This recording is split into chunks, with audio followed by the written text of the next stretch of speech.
इस मूवी में हम वक्त देखेंगे 2135 का, जहां इंसानों के लिए धरती पर जीने के सारे रिसोर्सेज ही खत्म हो चुके हैं और अब उनका सर्वाइवल बहुत ही ज्यादा मुश्किल है। लेकिन कुछ साइंटिस्टों ने इंसानों के स्पेस में रहने के लिए 80 शेल्टर्स बनाए हैं जहां इंसान रह सकते हैं। लेकिन इन 80 शेल्टर्स में 3 शेल्टर्स ऐसे हैं जो अपने आप को एड्रियन रिपब्लिक कहते हैं, और एड्रियन रिपब्लिक के लोग रोबोट्स का इस्तेमाल करते हैं अपनी लड़ाई लड़ने के लिए।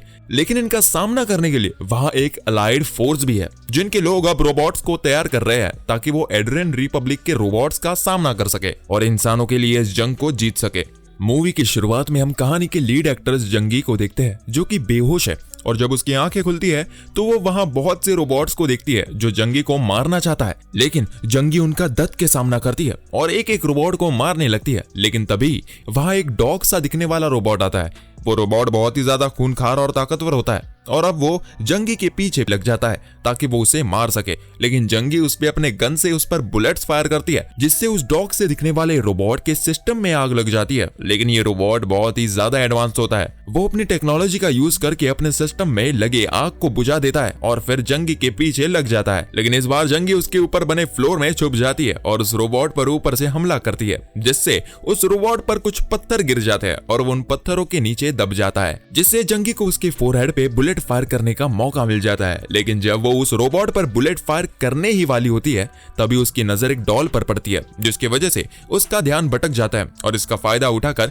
एक दूसरा रोबोट जंगी पर फायर कर देता है और जंगी बुरी तरह से घायल हो जाती है। इस लड़ाई में जंगी के हाथ की 2 उंगलियां टूट जाती है। उन टूटे हुए उंगलियों को देखकर जंगी को यह पता चलता है कि वो भी एक रोबोट ही है।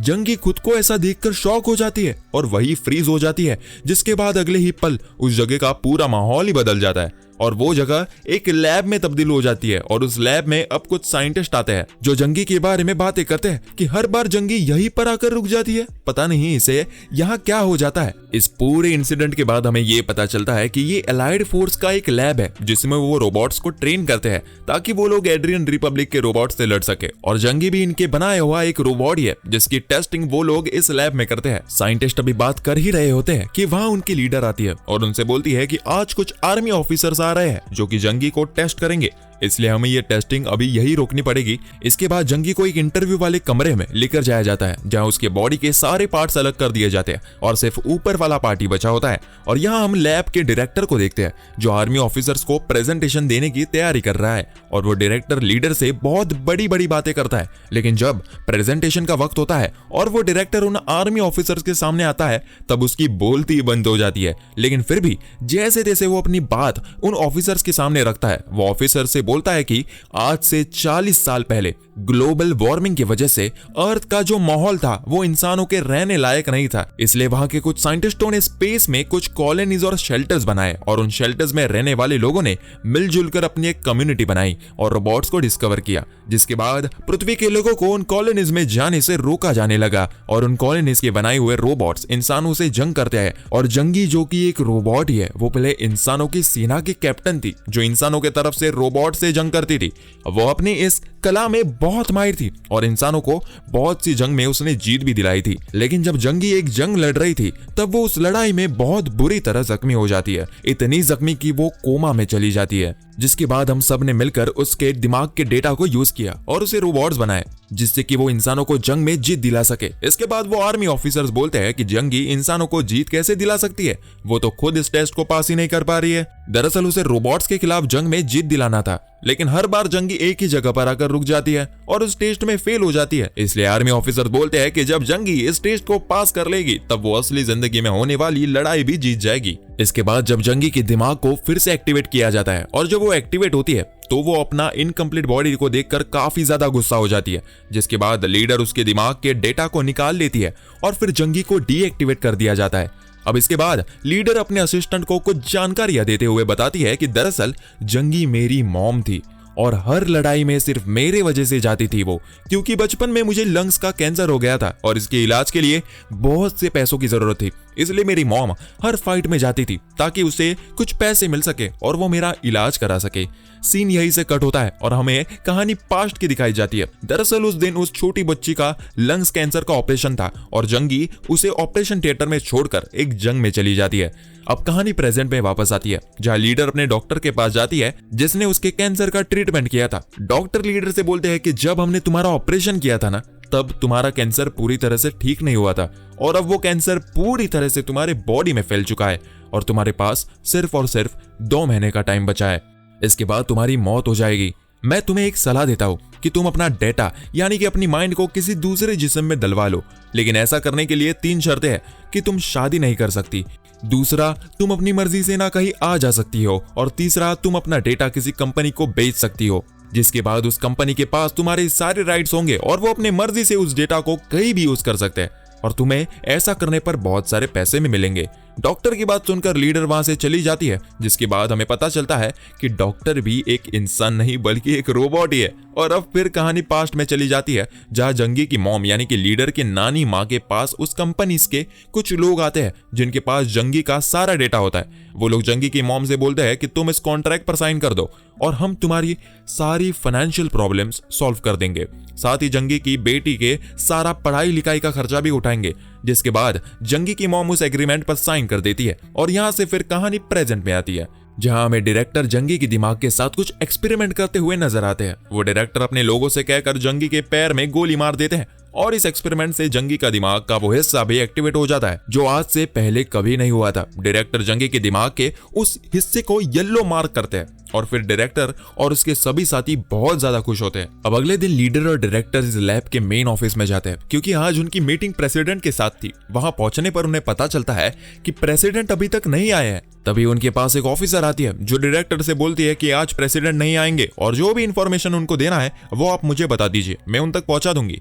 ये सुनने के बाद डायरेक्टर और लीडर अपने लैब वापस लौट जाते हैं।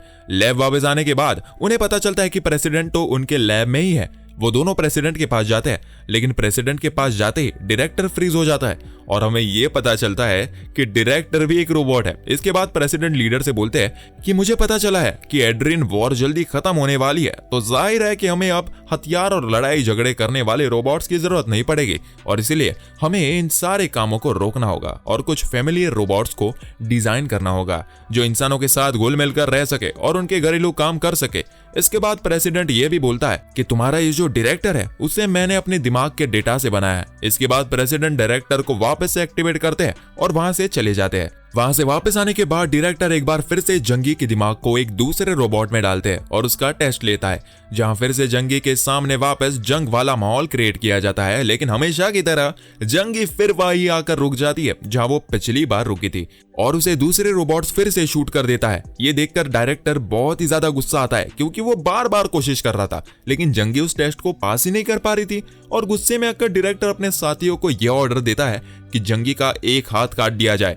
दरअसल डायरेक्टर ये देखना चाहता है कि इस बार क्या जंगी के दिमाग का वो येलो वाला हिस्सा एक्टिवेट होता है जो पहले हुआ था। उसके पैर में गोली मारी गई थी लेकिन इस बार ऐसा कुछ नहीं होता और उसके दिमाग का वो हिस्सा भी एक्टिवेट नहीं होता और ये देखकर डायरेक्टर अंदर जाता है जहां जंगी होती है। डायरेक्टर उसके पैर पे बहुत गोलियां मारता है जिसके बाद जंगी डीएक्टिवेट हो जाती है। डायरेक्टर बाहर आकर लीडर से बोलता है कि इसे वापस एक्टिवेट करो, मुझे उसे टेस्ट करना है। दरअसल जंगी को एक्टिवेट करने का तरीका सिर्फ लीडर को पता था क्योंकि उसके पास ही जंगी का सारा कंट्रोल था, लेकिन लीडर डायरेक्टर को ऐसे करने से मना कर देती है, जिसके बाद डायरेक्टर बहुत ही ज्यादा गुस्सा हो जाती है और लीडर पे गन पॉइंट कर देता है। डायरेक्टर उसे शूट ही करने वाला था कि तभी वहां एक ऑफिसर आती है और डायरेक्टर से बोलती है कि आपको प्रेसिडेंट ने बुलाया है, जिसके बाद डायरेक्टर प्रेसिडेंट के पास चला जाता है। उसके जाने के बाद लीडर अपने साथियों से कहती है कि हमें जल्द से जल्द इस प्रोजेक्ट को बंद करना होगा, जिसके बाद अब मुझे जंगी का सारा डेटा ला कर दोगे। इसके बाद अब लीडर को पता चलता है कि कंपनी ने जंगी के दिमाग का डेटा को यूज करके एक और रोबोट को बनाया है।